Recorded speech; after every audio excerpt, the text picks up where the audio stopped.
अस्सलाम वालेकुम मेरे समझदार पाकिस्तानी। मेरा नाम रेहान तारिक है और आप मेरा यूट्यूब चैनल और फेसबुक पेज देख रहे हैं। करोड़ दरूद आका दो जहां नबी मेहरबान मोहम्मद मुस्तफ़ा सल्लल्लाहु अलैहि वसल्लम पर। इस दुआ इस उम्मीद के साथ इस व्लॉग का आगाज करते हैं कि अल्लाह रब्बुल इज्जत इस मुल्क के फैसला साजों के दिलों में समझदार पाकिस्तानियों के लिए नरमी पैदा कर दे। बानी पीटीआई और साबिक वजीर आजम इमरान खान के लिए सिस्टम के अंदर से सपोर्ट मौजूद है। इस बारे में मैं आपको बार बार बता रहा हूं और इसका एक और वाज़ेह सबूत भी सामने आ गया है। जिन्ना हाउस पर हमला, जीएचक्यू पर हमला, आज सूरत हाल और माहौल कैसे बदला बदला दिखाई दे रहा है, तमाम तर डिटेल्स आपके सामने रखेंगे। कहां से कौन ब्रीदिंग स्पेस क्रिएट कर रहा है। 263वीं कोर कमांडर्स कॉन्फ्रेंस जो chief of the army staff general Asim Munir की जेर सदारत हुई, उसमें क्या रीइटरेट किया गया, किस अज़्म को दोहराया गया और मामला कैसे जरा बदले बदले दिखाई दे रहे हैं। आपकी कोर कमांडर्स कॉन्फ्रेंस और 262वीं दो रोजा कोर कमांडर्स कॉन्फ्रेंस में कैसे वाज़ेह फर्क है, 180 डिग्री का शिफ्ट है और आज हालात कैसे इमरान खान की फेवर में जाते हुए दिखाई दे रहे हैं। आज ही एक इंतहाई अहम मुलाकात हुई जिसमें chairman joint chiefs of staff committee general Sahir Shamshad Mirza अचानक शहबाज शरीफ साहब से मुलाकात के लिए पहुंचे।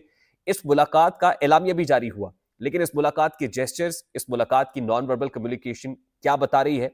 वो मुलाकात जिसमें शहबाज शरीफ साहब ने chief of the army staff general Asim Munir को सल्यूट किया था, उसके बाद ये मुलाकात कैसे मुख्तलिफ है, ये मामला भी आज के इस व्लॉग में डिस्कस करेंगे। Mazahir Ali Akbar Naqvi, supreme court of Pakistan के वो जज जिनके खिलाफ 9 शिकायत आई, सुप्रीम जुडिशल काउंसिल की कार्रवाई बावजूद इसके कि उन्होंने इस्तीफा दे दिया, जारी रही।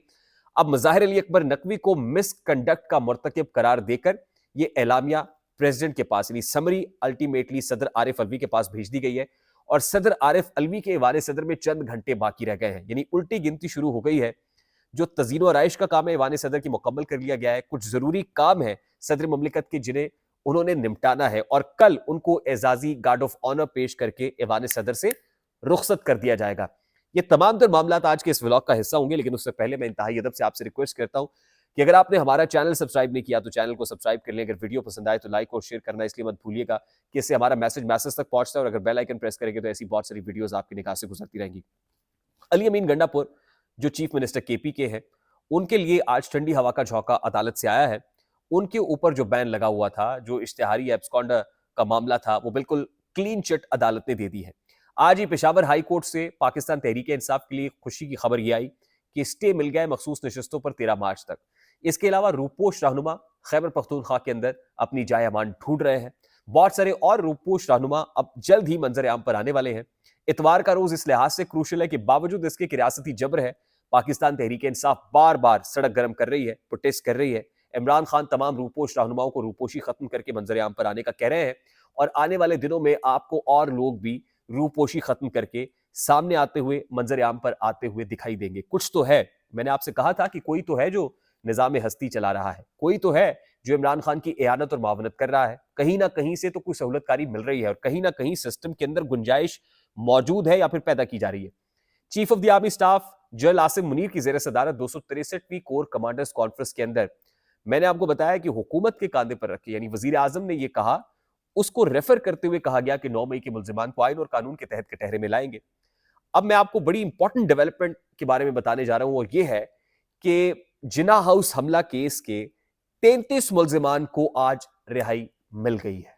एक तरफ 263वीं कोर कमांडर्स कॉन्फ्रेंस का एलामिया, आइन और कानून का कटहरा, सख्त से सख्त कार्रवाई, करार वाक़ई सजा। दूसरी तरफ आज ही जो जिन्ना हाउस है, कोर कमांडर हाउस लाहौर का, वहां पर हमला हुआ, जो मामलात बने आपके सामने थे, आज 33 मुल्जिमान को जमानत पर रिहाई मिल गई है। आज से ठीक 2 रोज पहले, उसी दिन जिस दिन 263वीं कोर कमांडर्स कॉन्फ्रेंस हुई थी, उसी रोज जिन्ना हाउस पे हमला जो हुआ था, जिन्ना हाउस पे जब हमला हुआ, उसके बाद जो जीएचक्यू पे हमला हुआ, जीएचक्यू पे हमला यकीनन हमें हमारी सालमियत के ऊपर हमला करार दिया गया। रेडियो पाकिस्तान के ऊपर हमला हमारी सालमियत के ऊपर हमला करार दिया गया।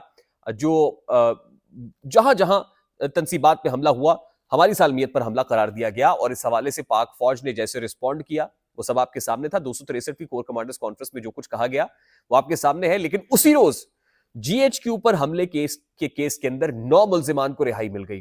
देखिए, 9 मुल्जिमान 2 रोज पहले रिहा हो गए, 33 मुल्जिमान आज रिहा हो गए। पाकिस्तान तहरीक इंसाफ के रहनुमा रूपोशी खत्म कर रहे हैं बड़ी तेजी से। इमरान खान कॉल दे रहे हैं, हर हफ्ते अब तो प्रोटेस्ट का आलम हो रहा है, सड़क गर्म हो रही है। फिर मैं ये क्यों ना कहूं कि कुछ तो है, कुछ तो है जिसकी पर्दादारी है। कहीं ना कहीं से कोई ना कोई सपोर्ट, कोई ना कोई ब्रीदिंग स्पेस, कोई ना कोई सहूलत, कोई एयानत या मुआवनत मौजूद है। और इमरान खान ये समझ रहे हैं कि आइंदा आने वाले दिनों में पाकिस्तान तहरीक इंसाफ के लिए मामला खासे बेहतर होने वाले हैं। कोई कुछ भी कहे, लेकिन एक खबर मैंने आपको रात भी दे दी थी, और वो ये कि कुछ जगहों पर जो प्लान बी है उस पर जो अमल है वो बड़ी तेजी से अब शुरू हो गया है।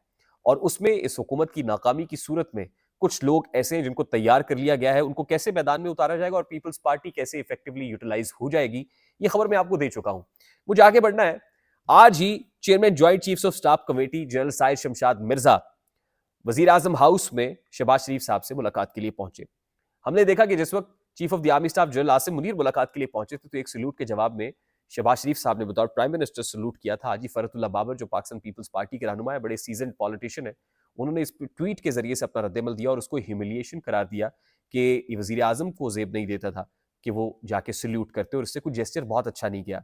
आज साहिर शमशाद मिर्जा साहब पहुंचे तो शायद आज इसी को भांपते हुए विजुअल इशू नहीं किया गया, वरना आज जब रिसीव किया होगा शहबाज शरीफ साहब ने तो ये बात बादस कयास नहीं है, ये बईदस कयास नहीं है कि शहबाज शरीफ साहब ने chairman joint chiefs of staff committee के लिए उतर के सल्यूट किया होगा। अगर नहीं किया तो फिर क्यों नहीं किया? क्या वो समझते हैं कि chief of the army staff general Asim Munir जो है वो उनके बॉस हैं और बहुत सारे मामलात का क्रेडिट वो उनको देते हैं? अगर नहीं किया तो फिर ये तो अनजस्टिफाइड है शहबाज शरीफ साहब, और अगर किया है तो विजुअल भी जारी कर देते हो, अगर नहीं किया तो फिर इसका मतलब है मसलहत के तहत उसको दबा लिया गया है।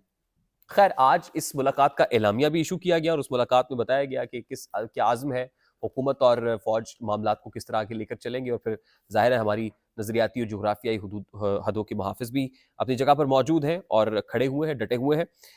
उसके अलावा आपको बता दूं कि आज ही जो मज़ाहिर अकबर नकवी साहब हैं, सुप्रीम कोर्ट ऑफ पाकिस्तान के जज जस्टिस काजी फायजीसा ने मज़ाहिर नकवी को मिसकंडक्ट का मुर्तकिब, यानी सुप्रीम जुडिशल काउंसिल जो आला अदालती फोरम है, उसने मज़ाहिर अकबर नकवी साहब को मिसकंडक्ट का मुर्तकिब करार दे दिया है। और अब उनके अगेंस्ट कार्रवाई के लिए सदर मुमलिकत को मामला भेज दिया गया, और सदर मुमलिकत मजाज है कि इस कार्रवाई को इंडोर्स कर देंगे, उसके बाद होगा ये। देखिए, इसमें 9 शिकायत उनके अगेंस्ट थी, 2 बार शो कॉज नोटिस इशू हुआ, मज़ाहिर नकवी साहब पेश होने की बजाय उन्होंने इस्तीफा देना मुनासिब समझा, और इस्तीफा देने के बावजूद भी सुप्रीम जुडिशल काउंसिल की कार्रवाई चलती रही और जस्टिस काजी फाजीसा ने आज मामला फारिग कर दिया। यानी अब मज़ाहिर नकवी साहब को ना तो पेंशन मिलेगी, ना मराहत मिलेगी, ना कोई शॉफर्स मिलेंगे, ना कोई गाड़ी मिलेगी, ना ही गार्ड मिलेगा, और ना ही कोई बैटमैन मिलेगा, आई मीन जो खिदमतगार होते हैं। तो यानी वो नाते तो होते रह जाने वाला मामला है मज़ाहिर नकवी साहब के लिए। तो उनके लिए तो सुप्रीम कोर्ट ऑफ पाकिस्तान के अंदर जो पिटिशन करना है वो भी कुछ सूदमंद साबित नहीं हुई थी। लेकिन सदर मुमलिकत आरिफ अलवी साहब जाते जाते लगता है कि अब इसके ऊपर भी कुगी मार के दस्तखत करके जाएंगे, क्योंकि उनके चंद घंटे ईवान के अंदर रह गए हैं। और ईवान सदर में चंद घंटे इसलिए कि उन्होंने कुछ जरूरी काम मुकम्मल करने हैं, शायद अपना बोरी बिस्तरा गोल करना है, लपेट के जाना है, रंगो रोगन का काम भी कर लिया गया, ईवान सदर का तज़ीन और आइश भी मुकम्मल कर ली गई, और ईवान सदर के अंदर अब नए मकीन ने आना है, और लाइकली प्रेसिडेंट आरिफ अलवी के बाद अब प्रेसिडेंट आसिफ अली जरदारी होने जा रहे हैं, क्योंकि परसों ये चुनाव भी मुकम्मल हो जाएगा और गिनती भी पूरी बताई जा रही है।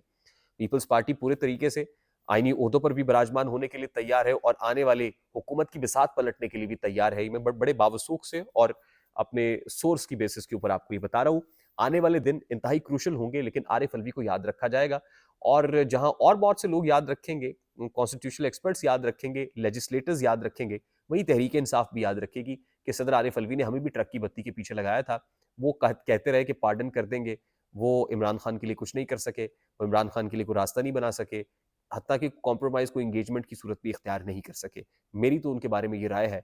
आपकी क्या राय है? कमेंट करके जरूर बताइएगा। अगर आप मेरे चैनल पे नए हैं तो चैनल को सब्सक्राइब कर दीजिएगा, बेल आइकन प्रेस कर दीजिएगा। वीडियो पसंद आए तो लाइक और शेयर करना मत भूलिएगा। मुझे रेहान तारिक को इजाजत दीजिए, तो बहुत सारा ख्याल रखिएगा। अस्सलाम वालेकुम।